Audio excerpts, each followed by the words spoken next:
Bueno, ahora sí. Bueno, hoy se ve bien más o menos, por lo menos se ve en la pantalla como para dejarla como... Así apagamos las luces, ¿sí? Dale. Bueno, vamos a ver algunos ejemplos prácticos de la unidad 7. En la unidad 7, recapitulando, lo que estuvimos viendo fue cómo pasar de un delta B ideal a un consumo de combustible, cómo pasar de un delta B a uno que considere pérdidas por gravedad, dependiendo del cálculo, la ecuación, la ocasión, digamos, más que nada. Por ejemplo, acá tenemos movimiento vertical con gravedad, vuelo en ángulo con gravedad. Hoy no vamos a estar haciendo vuelo en ángulo porque no tiene mucho sentido. Esto es más para verlo en una planilla de Excel y si alguno tiene dudas me pregunta. Pero sí vamos a estar usando bastante la ecuación del cohete de Tsiolkovsky y viendo un poquito qué orden de magnitud tienen estas pérdidas por gravedad. Bueno, vamos a arrancar primero que nada con... a ver si encuentro una que me... Bueno, vamos a arrancar primero que nada con el cálculo de vuelo por etapas, que fue algo que lo vimos en clase, pero lo vemos por arriba y no hemos hecho ninguna cuenta al respecto. Así que vamos a arrancar por ahí. Vamos a hacer... Ay, qué feo. Vuelo en etapas. Recordarán que les comenté en la primera clase de propulsión que vimos que el vuelo de los cohetes es en etapas, más que nada cuando lanzan, es en etapas porque es más eficiente. Entonces, hoy lo que les quiero demostrar es eso, es que es más eficiente una vez que incrementamos el número de etapas. Vamos a usar los siguientes, creo que en la diapositiva que viene tengo, a ver si estamos de acuerdo con lo que tengo acá. No, lo cambié un poco, se ve que este es el Falcon 9 viejo. Voy a darles los parámetros nuevos que vamos a usar. Vamos a estar usando una masa total de 549 toneladas, de las cuales la masa de propelente es 519 toneladas, repartida en 85% primera y 15% segunda etapa. Lo primero lo pongo así grandecito, pero después lo achicamos. Entonces, bueno, la masa estructural, el resto, va a ser 30 toneladas. Fíjense las diferencias, estos son datos reales, son del Falcon 9, el bloque 5, el último bloque que están operativos. Así que, fíjense que la diferencia entre la masa estructural y la masa de propelente es importante. Después tenemos, además de esta masa estructural, que la masa de la primera etapa es 22 toneladas, que es la masa estructural de la primera etapa. Cuando el cohete se para en la primera etapa, va a perder esta cantidad de peso. Masa de la segunda etapa más la cofia es 8 toneladas. Y después vamos a hacer el cálculo de los motores. Acá tenemos dos opciones. Podemos ir con un motor en la primera etapa y un motor en la segunda etapa, que es lo que se suele hacer.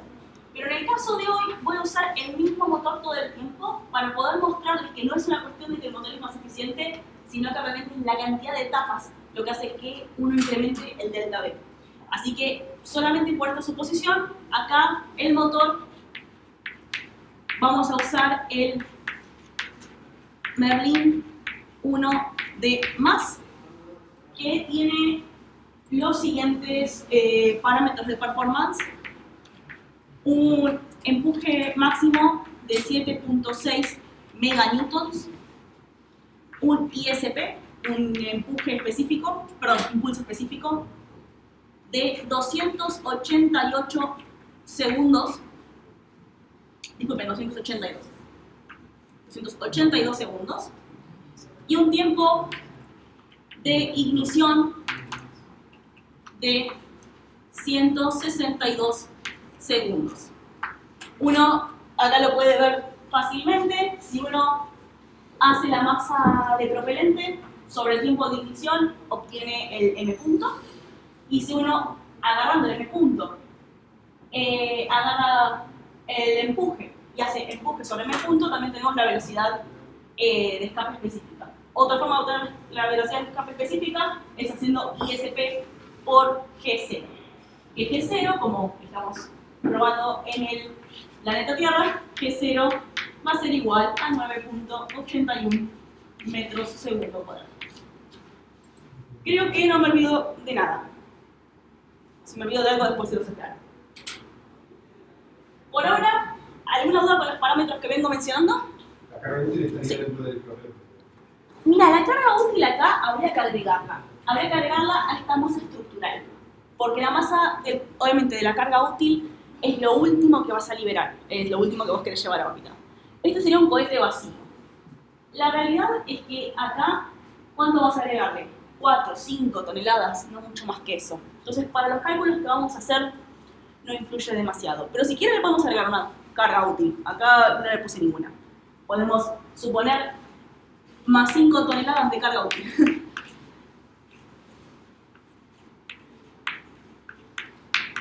Total, tengo los parámetros, pero no hice las cuentas, así que podemos hacerlas en vivo.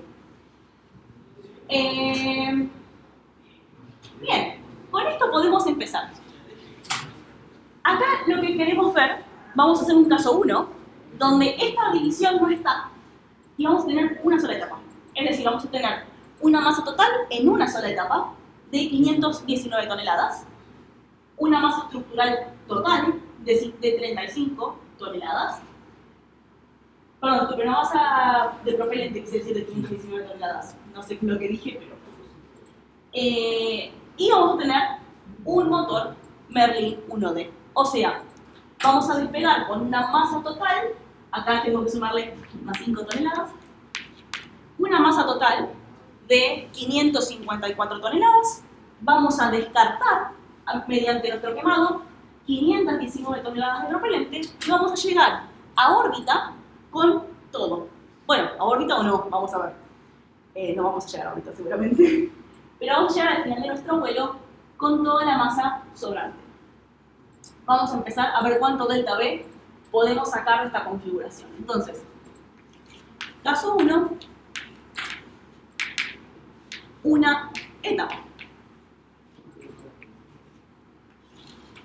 Estos vehículos de una sola etapa se los llaman vehículos single stage to orbit, o sea, vehículos de etapa simple a órbita. Técnicamente hablando se pueden hacer, pero no serían útiles en absoluto porque todo lo que llevan sería combustible y no tendrían prácticamente lugar para cargas útiles. Estamos hablando de que sería un vehículo gigantesco para poder llegar a velocidades orbitales y sus cargas útiles serían despreciables. Así que por eso no se usan. Bueno, el delta V va a estar dado por la ecuación de Tsiolkovsky. Velocidad de escape efectiva por el logaritmo natural de la masa inicial sobre la masa final.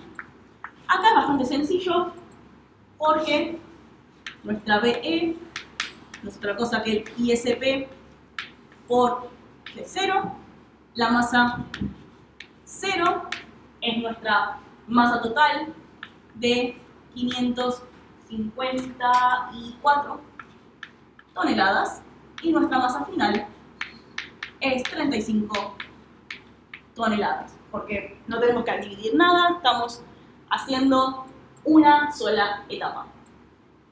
Así que bueno, nuestro delta V de una sola etapa va a ser 282, vamos a hacer esta cuenta desde ahora, así ya no lo tengo que... no lo hacemos después. esto, vamos a ver, si alguien tiene la calculadora, por ahí lo hace más rápido que yo, pero es 82. 2.760. Está así. 2.766, me digo. ¿Sabes? Sí. Bien. Convertidor. Sí, está bien. Lo redondeamos total. Ya en las toneladas redondeamos un montón. Así que. Bien. Entonces, nuestro delta B va a ser 2.766 metros sobre segundo por... ¿Dónde? Acá lo voy a mover.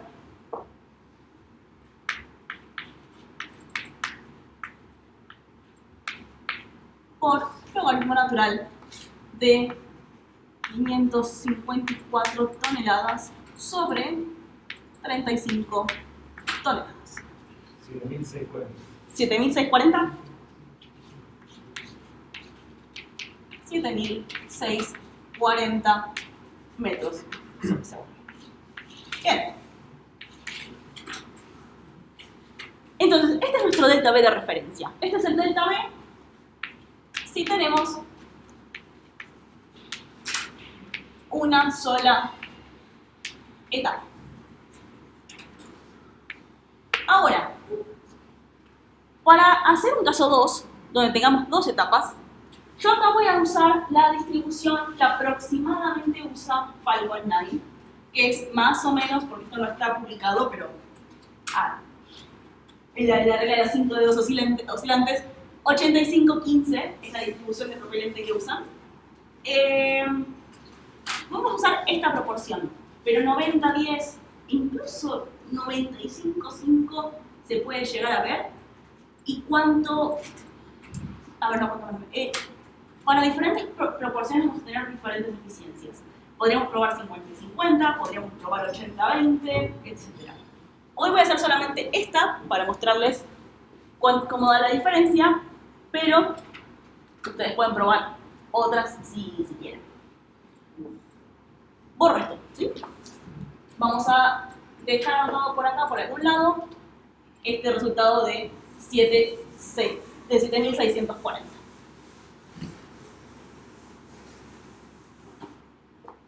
Entonces, voy a poner delta B, una etapa, 7.640 metros sobre segundo. Bueno, vamos a hacer el caso 2.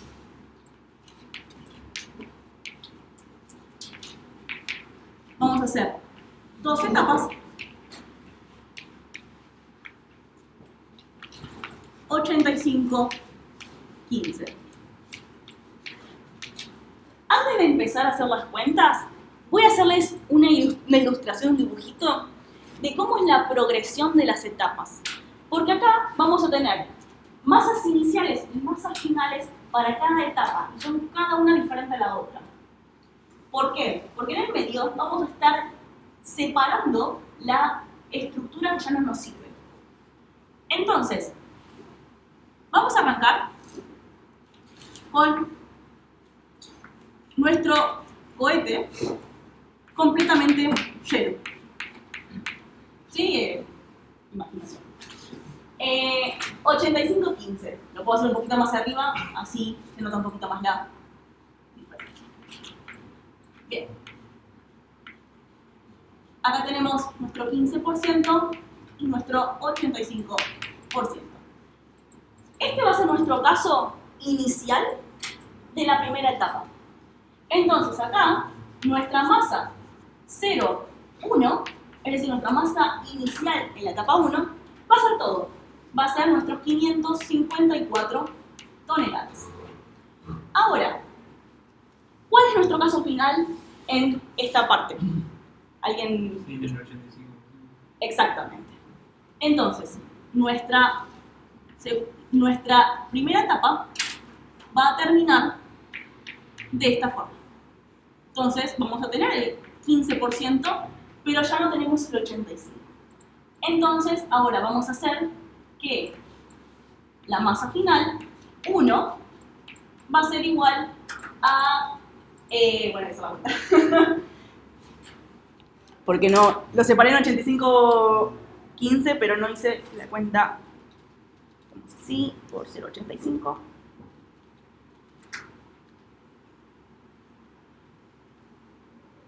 Bien. 112,85. Perfecto. 112.85 toneladas. Un segundo. Bien. ¿Qué pasa? Ahora termina la primera etapa.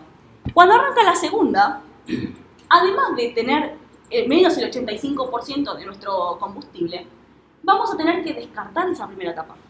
Entonces, la segunda etapa, cuando arranca, es solamente la partecita de arriba. Entonces, ahora tenemos solamente el 15% del combustible y solamente la masa de la segunda etapa. Así que ahora nuestra masa 0 va a ser estos 112.85 menos la masa de la primera etapa, que habíamos dicho que eran 22 toneladas. Entonces nos queda, fácil, nos queda en 90.85 toneladas. ¿Estamos de acuerdo? ¿Sí? Y entonces ahora tenemos una masa inicial 2, diferente de la masa final 1. Ya no es que se hacen una continua tras de otra, sino que tenemos acá un descarte. Y este descarte del medio, es lo que hace que aumente la eficiencia de estos motores, de estas configuraciones. Y la masa final no es otra cosa que nuestra estructura vacía, y esta masa final debería, si hicimos todo bien, ser 13. Un segundo, sí, 13. 13 toneladas. A ver, hagamos la prueba por las dudas. Voy a hacer el...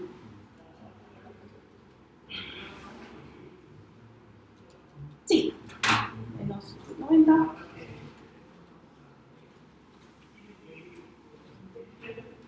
Sí, perfecto, estamos bien.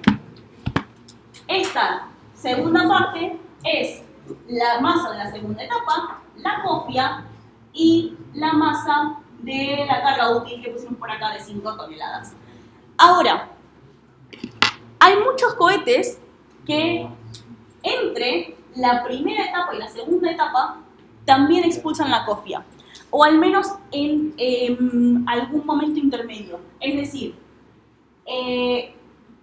cuando están separando, ellos se separan la cofia, y si no, cuando están todavía en ignición de la primera etapa. Entonces ahí también tendremos que sacarle la masa de la cofia. En este caso suponemos que todo sigue junto, así no hacemos líos, pero también hay que tener en cuenta que hay otras formas de sacarse masa de encima. Bueno, ahora sí estamos en condiciones de plantear nuestros delta-Bs. Sí. Si no recuerdo mal, el Proton lo hace, o sea, suelta la cofia después de arrancar la segunda etapa. Fuerza. Podríamos hacer tipo, una nueva ecuación en el medio, hasta soltar la etapa y volver a arrancar. Exactamente, sí, exactamente. Sí, acá hay que, ojo, hay que tener cuidado si se para mientras todavía está prendido, es un poquito más compleja la cuenta, porque tenés que tener en cuenta que el logaritmo natural no es lineal. Entonces, si vos decís masa inicial, llamémoslo 1, sobre masa final 1, y después vos querés hacer otra cuenta que diga, bueno, la masa inicial 2, que es la masa final 1 menos la cofia, sobre la masa final 2, no va a dar lo mismo que si vos adentro mismo de esta cuenta le restás la cofia. Entonces es muy probable que tengas que hacer algún arreglo para poder sacarle la cofia durante la ignición. Es probable que no sea tan sencillo. Porque un poco el truco de todo esto es quemar toda la masa en la menor cantidad de igniciones posibles. ¿Cómo decirlo? Sí. Porque, déjame empezar porque no quiero hacer lío. Siempre hacer más igniciones suele ser más ineficiente. Acá el tema es que vos vas descartando masa. Vas descartando masa, entonces cada vez se vuelve más eficiente. Pero bueno, habría que hacer la cuenta, habría que probar. A ver qué pasa si vos le haces esta cuenta sacándole la copia. Claro, pero yo había pensado que se podría hacer como a partir de la separación, hasta ahí hay una etapa, Sí. parte de la segunda, Sí. y hay una tercera etapa. Sí. Sí, se podría probar. Es cuestión de probarlo. Bueno, acá tenemos dos delta B. Ahora tenemos delta B, primera etapa,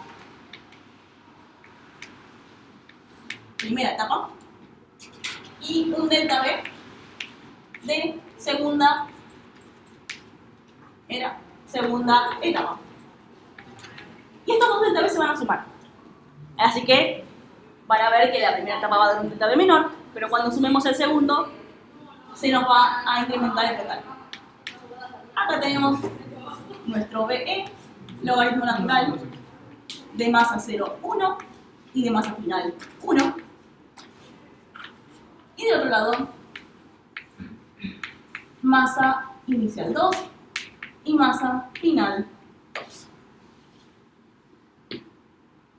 Alguien que tenga calculadora que lo quiera hacer, si no, mientras tanto... El primero dio 4.401. Bien. Y el segundo 5.378. 5.378.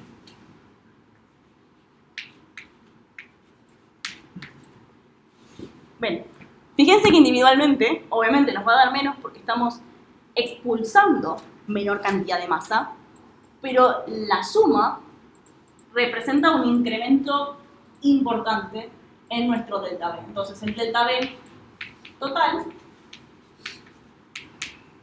me haces alguien me hace la suma. Si no, esperen porque esto es fácil. 778. Bien. 774. Gracias. De 9 metros sobre segundo. Y tenemos como un incremento del 20 y pico %. A ver, vamos a hacer rápidamente la cuenta. 9779.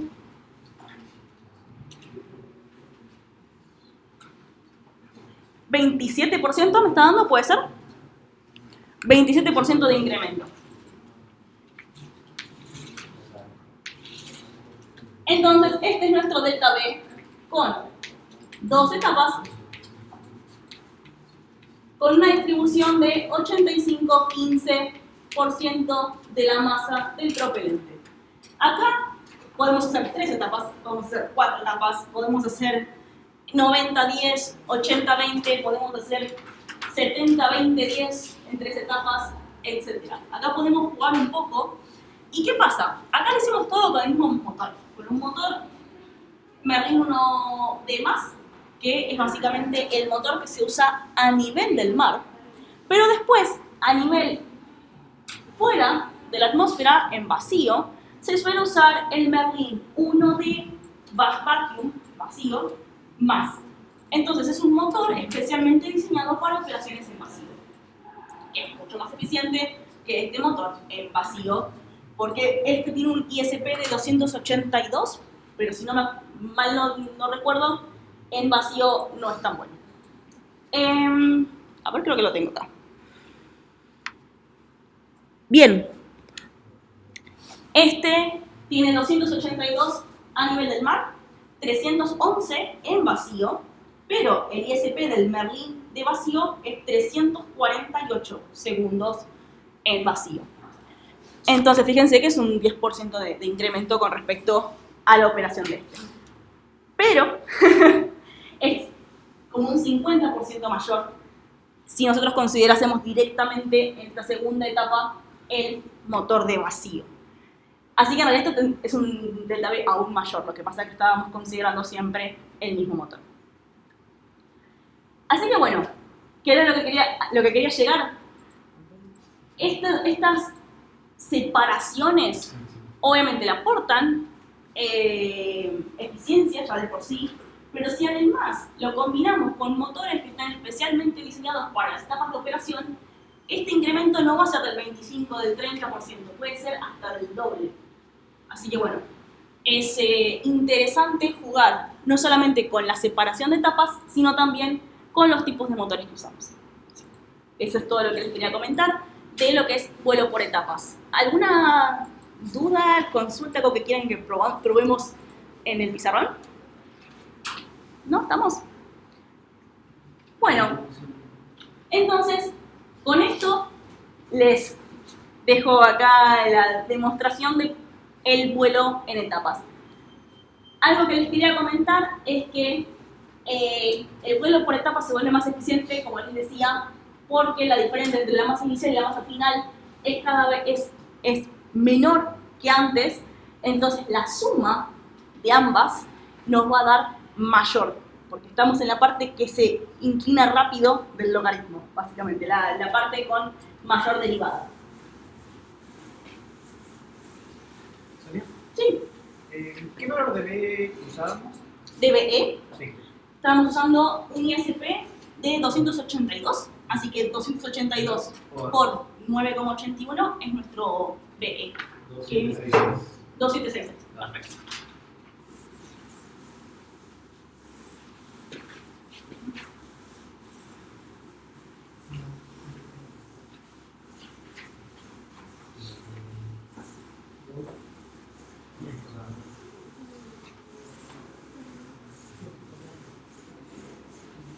Ah, no tendría que haber borrado esto, bueno. Porque voy a volver a usar.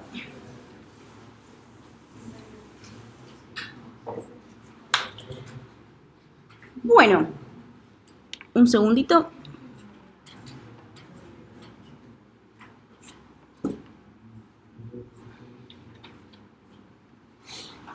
Quiero ver que no me estoy olvidando de nada.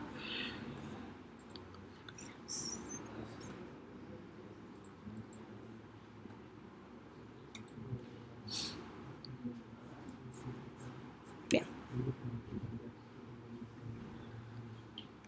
Bueno. Ahora les voy a mostrar rápidamente, para que lo tengan en mente, el tema de las pérdidas gravitacionales. Como les comentaba recién, el Falcon 9, a ver,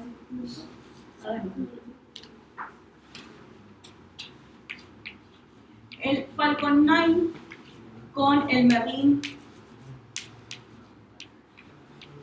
1B+, tiene un tiempo de quemado de 162, si no me equivoco. Sí, 162 segundos. Me quedó todo chueco.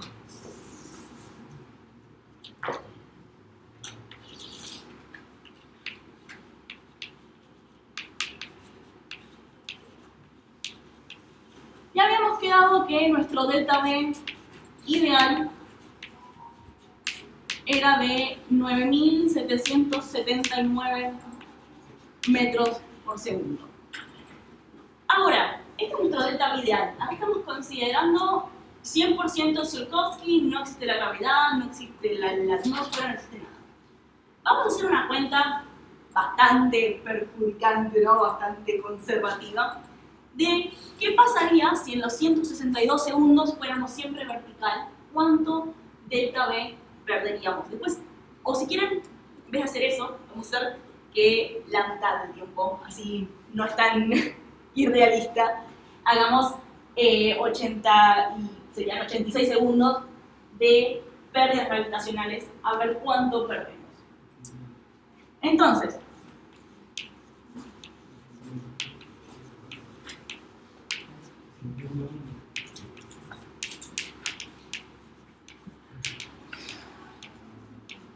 las pérdidas por gravedad, recordemos que se contabilizaban como un delta V dado por la gravedad en sí, que no es otra cosa que menos G por el tiempo de quemado. Ahora, en nuestras ecuaciones podíamos hacer que ese tiempo de quemado estuviera relacionado con la masa, pero en nuestro caso, la gente de SpaceX ya sabemos que hace 162 segundos de ignición. Puede ser algo mejor que tomar la mitad o lo que sea. Vamos a hablar de pérdidas en Z. Después, bueno, en qué momento sea, es otra cosa.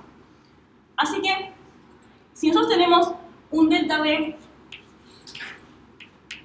ya lo puse el delta B ideal, podemos calcular nuestro delta B por pérdidas gravitacionales con los datos que tenemos.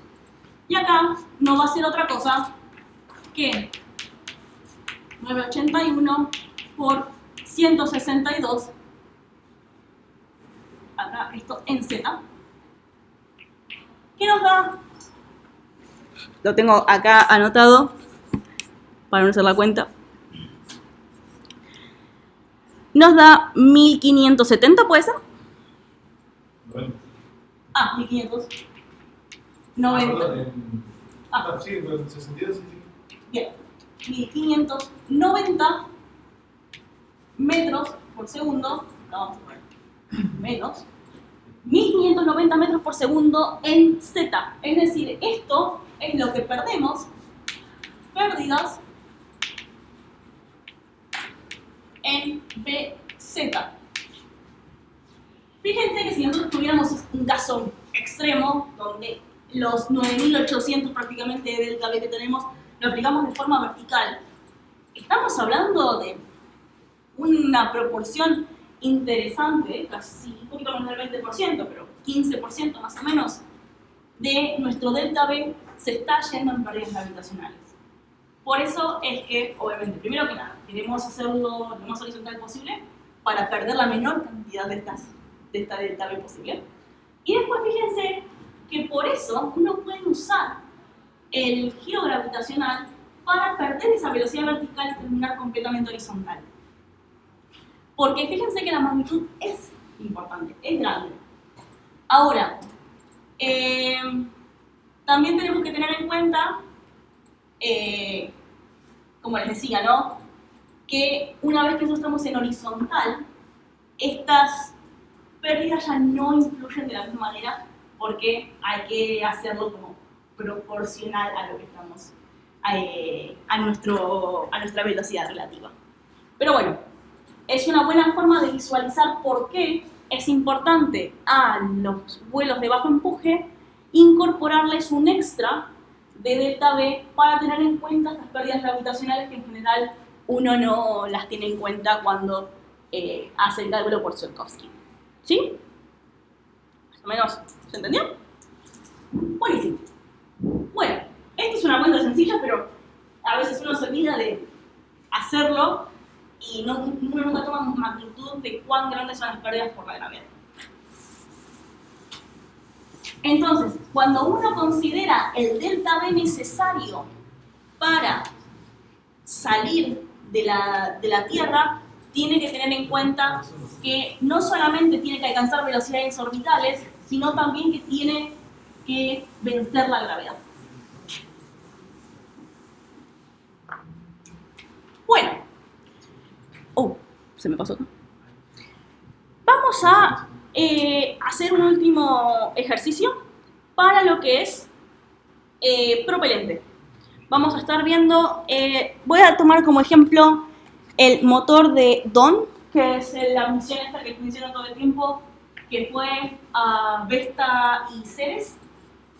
Fue la primera misión NASA con propelente, con un propulsor iónico. Así que es una buena referencia para tomar.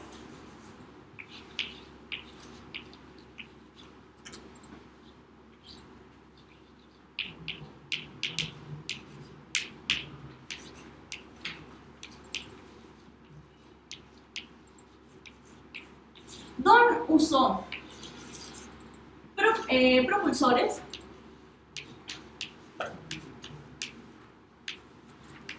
iónicos con xenón de combustible. Vamos a llamarlo propelente, mejor que combustible, porque no hace combustible. Propelente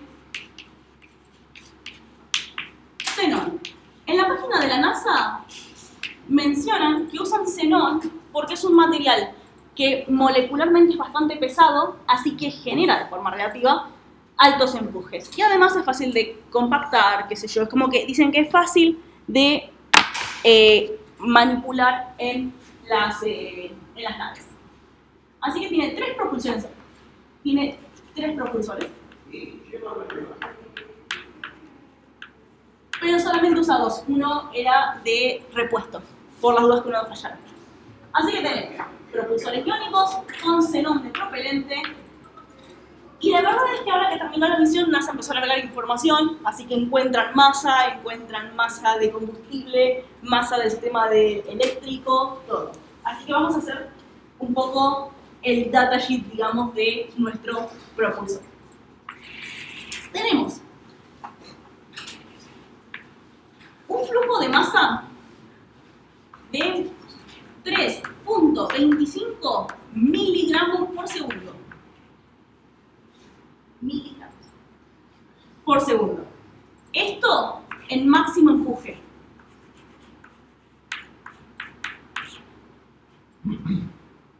Después tenemos empuje máximo 91 milinewtons. Este es el famoso ejemplo de la hoja de papel. NASA dice eso, ¿no? Que es equivalente a tener una hoja de papel en la mano, el empuje que tiene. Después tenemos una masa de propelente de 425 kilogramos, de las cuales se estiman que al final de días le sobraban 14 kilos. Estuvo 600 y pico de días, al final no anoté ese dato, 600 y pico de días haciendo ignición. Bien. Después también tenemos masa, llamémoslo del satélite, masa estructural, si lo quieren llamar de alguna manera, es decir, la masa seca, ¿no? La masa seca del satélite era 741 kilogramos. Lo que llamamos masa seca. De los cuales tenemos información acerca de cómo estaban repartidos, porque tenemos masa de paneles solares 126 kilogramos y masa de los thrusters 18 kilos. Miento, acá está mal, porque al final lo conté como 2. Miento, no eran 18 kilos, eran 27. Hice la mitad de mis anotaciones pensando que tenía 2, porque decían que tenía 2 útiles y no me enteré que tenía 3. Así que 27 kilos. Con todos estos datos, se imaginarán que podemos calcular de todo. Podemos calcular cuánto combustible necesita para hacer una cierta maniobra, cuánto combustible requiere, si sacamos esta masa de propelente, podemos hacer el cálculo de cuánta masa de combustible aproximada necesita para los 600 y pico días de operación que hizo. Pero, primero, vamos a sacar de estos datos otro dato que necesitamos, que es la masa, perdón, disculpen, la velocidad específica, la velocidad de escape efectiva. BE. BE, ¿cómo habíamos dicho que se calculaba? Excelente. F sobre M punto. Y acá tenemos que F es 91 mililitros, M punto es 3.25 miligramos segundo. Recuerden que acá tenemos que pasar, para no tener otras unidades, al empuje a newtons y al M punto a kilogramos por segundo. Kilogramos sobre segundo. Y nos va a dar una velocidad de 28.000 metros sobre segundo. Es más o menos lo que habíamos hablado cuando estábamos en la clase de propulsión eléctrica. Bien. Acá podemos hacer un par de cuentas, como les decía. Podríamos suponer un delta V y ver cuánta masa de combustible necesitamos, o podemos hacer al revés. Para la masa de combustible podemos calcular delta V. Vamos a empezar, ya que tenemos todos estos datos, con la primera. Delta V, perdón, disculpen, con la segunda. ¿Cuánto delta V nos puede llegar a dar?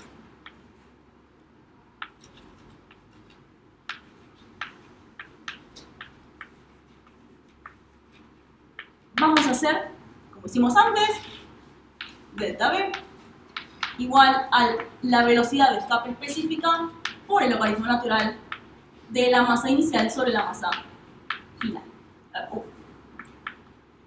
A ver, acá se podrán imaginar que también podríamos usar la otra cuenta que teníamos. No sé si la puse por acá, no. Teníamos la otra cuenta, se acordarán, que tenía, bueno, cuánta potencia, cuánta masa de suministro eléctrico, etc. Yo acá no puse la potencia que necesitaba, pero eran 10.000 watts. Y la página de la NASA de DON da muchísimos datos, así que si alguien quiere hacerlo de esa manera, lo puede hacer. Bien, acá tenemos un delta V ideal, calculado de esta manera.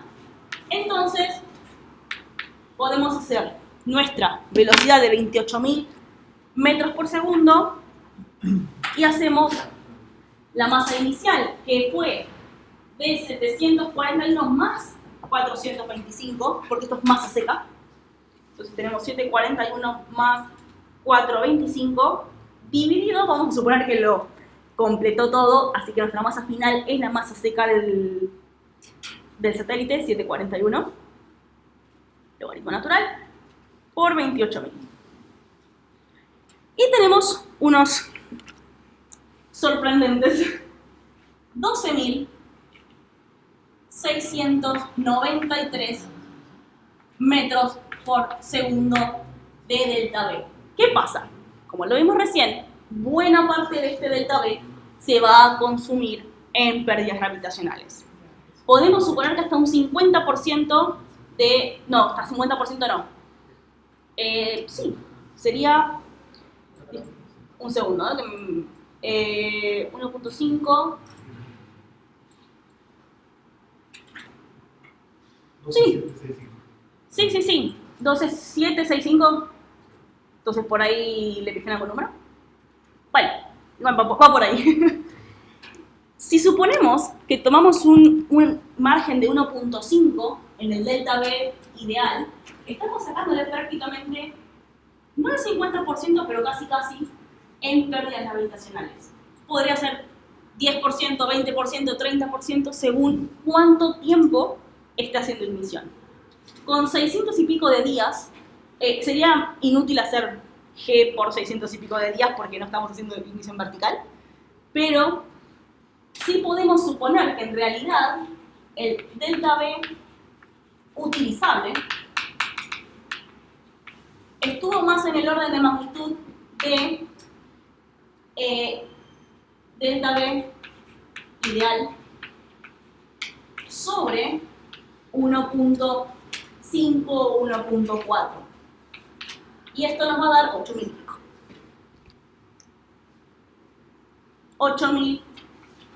Vamos a poner acá una aprox 1.5 y lo redondeo, ¿sí? Aprox 8.500 metros por segundo. No sé si se acuerdan que, no sé si alguien no estuvo en la clase que hicimos la prueba de la Shima de baja ignición contra alto empuje versus bajo empuje. ¿Alguien no estuvo en esa clase? Porque no me acuerdo quién estaba. ¿Estuvieron todos? Bien. Este 1.5 sale de ahí. Yo acá lo estoy exagerando bastante porque los tiempos de ignición son muy largos. Entonces, tiene sentido usar un factor bastante más grande porque cuanto más tiempo de ignición tengamos, más pérdidas gravitacionales vamos a tener. Bueno, ¿hasta acá todo bien? ¿Alguna consulta? ¿Estamos? Este tema, lo que me gusta es que las cuentas son relativamente sencillas, mientras uno tenga cuidado más que nada con la cuestión de las etapas, pero después salen un montón de conclusiones que uno puede trabajar. Vamos a hacer el opuesto. Vamos a ver cuánto combustible necesitaríamos para un determinado delta V. Y desde ya les digo que este combustible es una aproximación, y ahora vamos a ver por qué. Entonces, masa de combustible para cierto delta V. Vamos a empezar directamente con delta B, lo mismo de siempre. Pero acá en vez de ponerle M0 sobre MF, voy a ponerle que M0 es masa del satélite más masa estructural más masa de combustible y termina de esta manera. ¿Sí? Entonces acá lo que tenemos que hacer es despejar MP.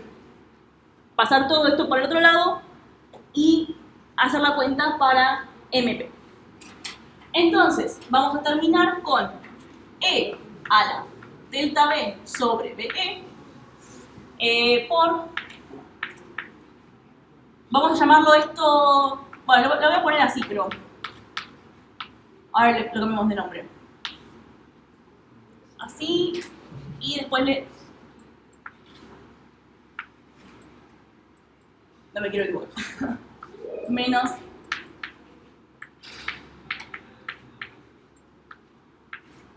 igual a M. ¿Está bien? Por ahí me equivoqué, ¿eh? A ver. Paso dividiendo BE. Elevo todo, o sea, hago E elevado a este coeficiente que nos había quedado acá. Lo hacemos por la parte de abajo de esta división, menos estos dos términos. ¿Estamos de acuerdo? No estás hablando de la masa dos veces, no es MS igual a... ¿Cómo? Ah, no está vendiendo masa total, sí, sí. Sí. Por eso lo puse de esta manera. Pero también iba a decir eso. Esto lo podemos poner como masa seca. Es la masa total sin el combustible, masa seca. Se lo llama así o dry mass en inglés. Así que podríamos decir que más fácil, NP es igual a E a la delta B por B por... Voy a hacerlo al revés, así queda más lindo el coeficiente del otro lado. Es más, podemos sacar factor común. Eso es E a la delta B de E menos más bonito.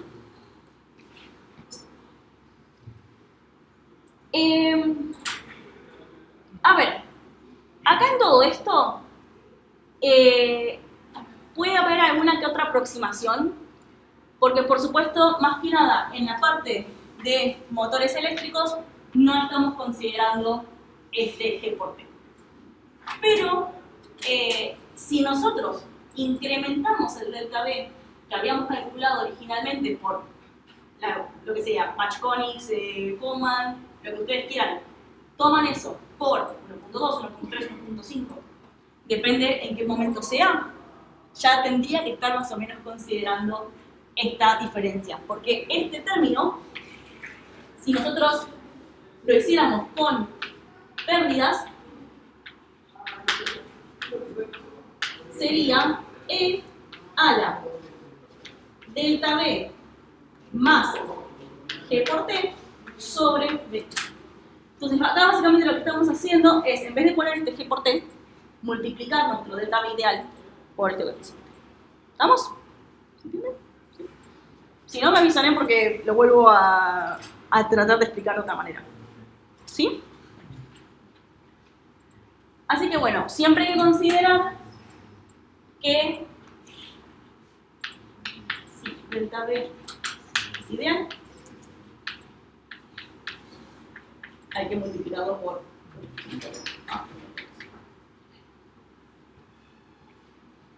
En general, de vuelta insisto, 1.2 se suele usar mucho para operaciones en la Tierra, donde las operaciones son un par de días, y 1.5, incluso un poquito más, se puede usar para operaciones interplanetarias, donde vas a estar 300 días haciendo división. Bueno, con todo esto podemos calcular la masa de propelente para un caso dado. Avísenme si puedo borrarlo. ¿Sí? Bueno.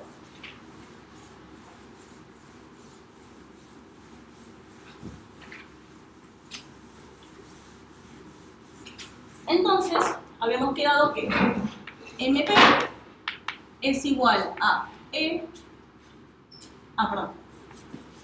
Ahora, esto es masa seca. Ahora, delta B sobre BE. Menos B. Acá conocemos BE, el delta B lo vamos a suponer, ahora con eso, y la masa seca la conocemos. Así que podemos, por ejemplo, suponer para un delta B de 1000, o no sé, algún otro delta B 3000, que sería más para un interplanetario. 3000. Entonces, a ver, 3000 para interplanetario para un vuelo, para una emisión instantánea. Vamos a hacerlo por 1.5, porque estamos haciendo motor eléctrico, 4000 metros, 4500 metros por segundo. Entonces, MP es igual a 741 kilogramos por E a la 500 por segundo sobre 28.000 menos 1, 129. 129, 129 kilogramos. Y fíjense que, bueno, si bien es más o menos, un poquito menos de un tercio de aquello,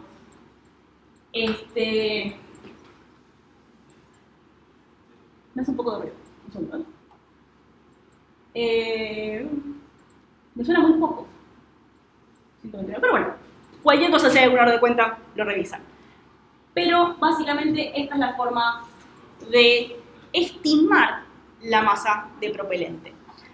Ahora, ustedes en el trabajo, lo más probable es que no van a tener esta masa seca más la masa del satélite. Lo que pueden hacer es estimar por misiones similares o por algún otro criterio que ustedes quieran usar una masa del satélite y, bueno, usan esa masa del satélite como esta masa seca.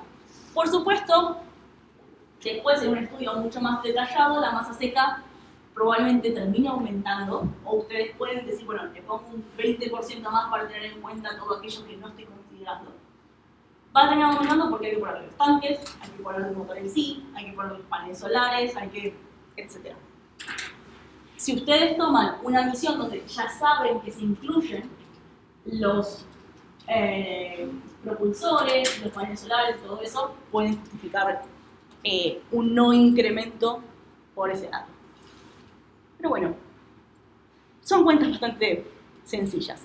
La realidad es que acá quizás lo más tedioso o, llamémoslo complicado, por llamarlo de alguna manera, es elegir qué motor usar.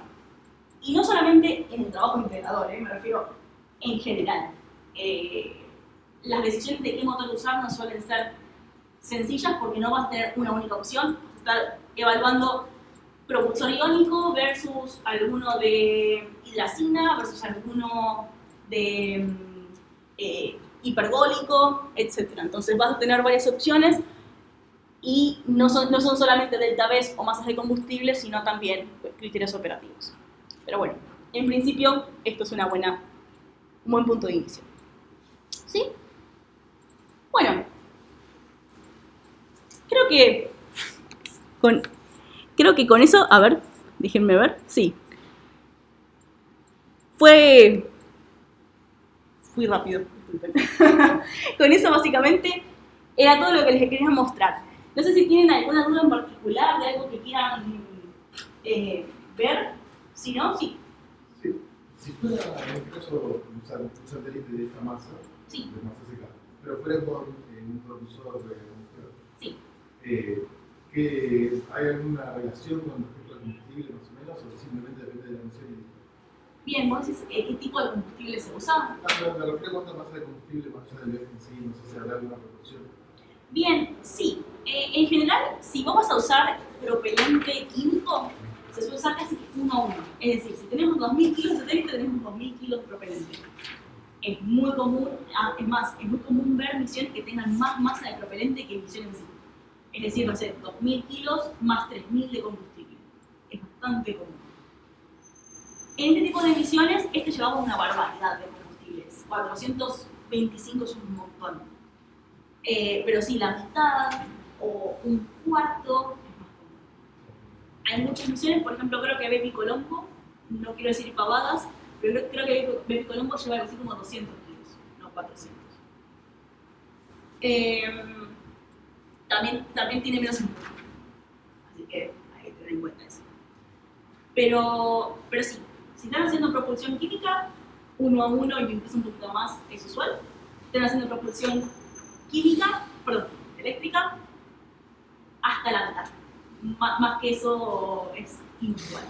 Si les da más que la mitad, puede ser, no es que no puede hacer, pero no sería lo usual. Un detalle, porque yo acá vine hablando de agregarle este factor al motor eléctrico, qué sé yo. No es solamente eléctrico, es cualquiera que sea de bajo empuje. Es decir, si esto fuera un hipergólico de bajo empuje que va a estar haciendo ignición durante varios días, también. No es solamente porque sea eléctrico. Hay muchos motores de muy bajo empuje químicos que se usan más que nada en órbita terrestre, porque tienen un poco más de empuje que los motores que son un poco bastante más que los motores eléctricos, entonces sirven más para sacar los aceites del campo gravitacional de la Tierra. Pero también hay que tener en cuenta las pérdidas por gravedad. ¿Hay algún límite de empuje? No sé, un newton. Me parece que en realidad no es tanto el tema del empuje, sino cuánto tiempo va a estar prendido. Supongamos que tenemos un par de minutos de ignición, no tendría mucho sentido. Porque si bien nosotros hicimos la cuenta con 162 segundos, era suponiendo puramente vertical, era bastante extrema la cuenta que hicimos. Pero si vos tenés 300, 600, 1200 segundos, no pasa nada. Ahora, en el momento en el que vos pasás a tener 4, 5, 6 horas, ahí sí, ahí ya empieza a volverse interesante el número. Ahora, si tenés días, desde ya que sí, tenés que considerarlo.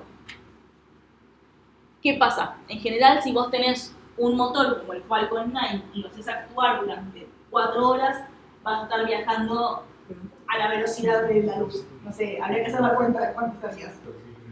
Pero sí, estarías viajando a velocidades irrisorias. Si vos haces este motor, NASA dice que tarda 4 días en llegar de 0 a 100. ¿Vieron como los autos que se mide de 0 a 100 cuánto tardan? Bueno, de 0 a 100 km por hora, 4 días tardan. Entonces imagínense que la aceleración es muy bajita. Estamos hablando de milisegundos. Iba a decirles algo más y me olvidé. No me acuerdo el día. Pero sí, es más cuestión de el tiempo de ignición más que el empuje. Si fueran unas cuantas de pocas horas, podríamos Exacto, sí. Sí. Hay un paper del MIT que es interesante, pero que ni se los menciono en general porque es más complejo de lo que pedimos en la materia, que hace una evaluación de cuál tendría que ser el coeficiente según la relación de tiempo de quemado y empuje, qué sé yo. Es interesante, no es preciso, es decir, es mejor que estimarlo así en el aire, pero aún así no es 100% preciso. Pero bueno, fíjense que son cosas que se estudian. Ah, sí, ya me acordé. Que para las pérdidas de gravedad, también hay que tener en cuenta en qué lugar estamos. Porque a 20, 30, 100, 1 kilómetro, la gravedad no va a cambiar. Pero, si estamos haciendo una asistencia gravitacional o algo por el estilo, que estamos pasando a 500.000 kilómetros del planeta, la gravedad va a ser diferente. Y es probable que eso nos influya en las pérdidas gravitacionales también. Así que si alguien quiere mandarse a hacer algún cálculo de pérdidas gravitacionales, tenganlo en cuenta para que no les den números gigantescos sin propósito. ¿Sí? Igual les digo, yo les recomiendo primero lo básico. Primero masa de combustible, así como estamos viendo todo, y después cualquier cosa que quieran agregar, al final. así nadie se queda perdido en el camino. ¿Alguna otra consulta, alguna otra cosa que me genere curiosidad? Yo tengo Sí. unos parámetros del Falcon 9 Guild. Sí. Estos, sí.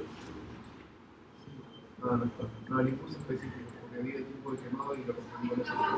Ah, sí. Son 2 segundos de diferencia. Sí, de hecho acá me falta un 0 probablemente. Este tiene que ser 3000 metros por segundo. Bueno, ahí el modelo nuevo ahora entonces tiene más tiempo de quemado.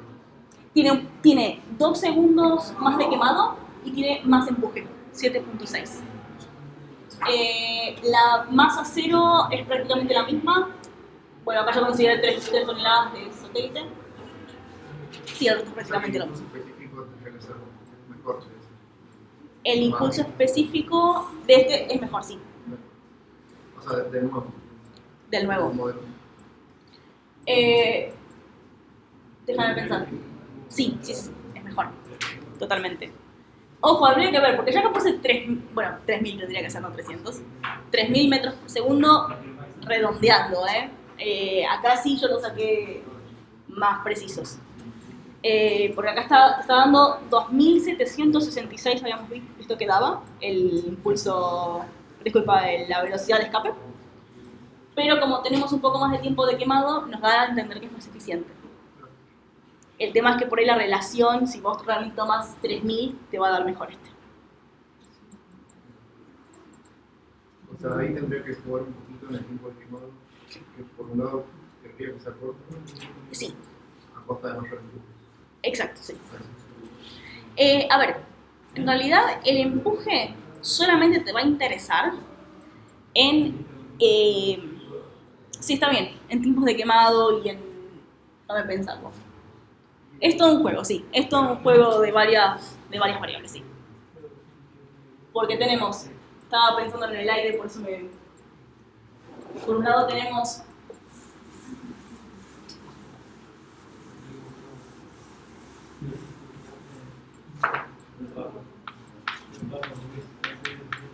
acá nos interesa el B. El B ISP por G0. B también va a ser F sobre M punto. Y M punto va a ser masa de propelente sobre tiempo de quemado. Si fuese M punto constante, por supuesto. Entonces sí, a ver, a menor tiempo de quemado, mayor M punto, a mayor M punto, acá va a ser mayor, mira, bueno, está bien, acá vamos a tener menos B. Así que es Sí, un... Hay que jugar, sí. Estoy pensando...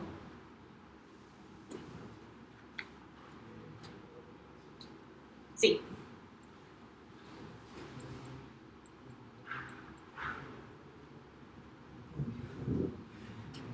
Así que bueno.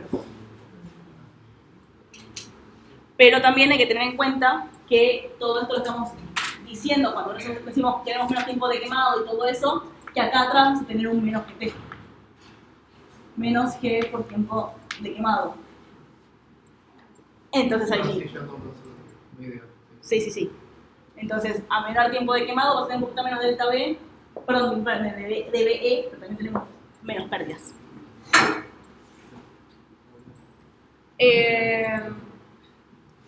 Sí, bueno, sí.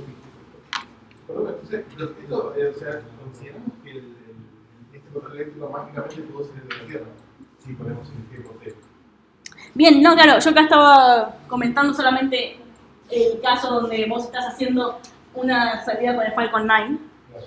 Cuando ustedes hacen el cálculo del delta B para el motor eléctrico, le agregamos un poquito de G por T nomás, porque la ignición va a ser mayormente perpendicular al vector de gravedad. Entonces, está bien, vamos a tener un poco de gravedad que nos tira hacia abajo, pero en general vamos a estar siempre haciendo ignición en el X. Entonces, no es que lo vence, sino que es una perturbación a nuestro delta V. Vos el primer delta V de tu misión, que vas en el lanzamiento, eso no lo puedes hacer con motor eléctrico, porque ahí no hay forma de vencer el G por T. Por eso es que necesitas tener altos empujes, por mucho que sea a costa de menor eficiencia. Pero, o sea, para todo lo que es maniobra espacial como tal, utilizaríamos la ecuación de Green. Pero Sí. esto es hasta llegar a órbita LEO. No, en realidad, a ver, esto también sirve para órbita. Esto también sirve para órbita si vos estás considerando un motor en particular. Ahora, tu delta V, ¿cuánta energía necesitas? Te lo va a dar una ecuación intuitiva, te lo va a dar un Hohmann, te lo va a dar... ¿Sí? Siempre vamos para ver el combustible. Exacto. O a lo sumo, supongamos que vos sos un diseñador de motores. Bueno, ¿cuánto delta V le puedo ofrecer yo a mis clientes con este motor? ¿Sí? Suponiendo tal configuración. Pero vos, como diseñador de misión, en realidad, vos vas a llegar hasta acá, hasta el delta V, con tus cálculos ideales. Después vas a elegir un motor según tus delta V, tus casos de operación y todo, y recién ahí vas a la segunda parte de la ecuación. Así que sí, vas a usar todo esto más que nada para obtener masas de combustible.